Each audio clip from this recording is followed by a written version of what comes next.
من آخر أسئلة الأخت مشكاة وصول تقول: نأمل من الشيخ الحديث عن حكم التهنئة بالعيد قبل صلاة العيد، كأن يهنئ المسلم إخوانه في ليلة العيد أو قبل بيومين. أولا نريد التأصيل المسألة، هل التهاني من العبادات أو من العادات؟ التهاني من العادات ليست من العبادات. نعم. فلا يقال أنها تحتاج دليل على من منع، دليل على من منع، لأن أصل في العادات الحل والإباحة. نعم.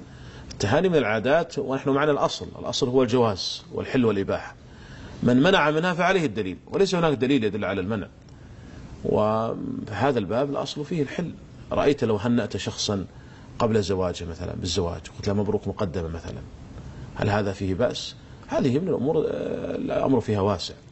المهم تكون مرتبطة بالمناسبة، يعني إذا هنأ الإنسان آخر بالعيد مثلا، لو هنأتك الآن يا شيخ ياسر الآن بالعيد، يعني الآن قلت يعني أهنئك بالعيد مقدما، لم يكن في هذا بأس، لأن هذه من قبيل العادات والأمر فيها واسع. الحمد لله.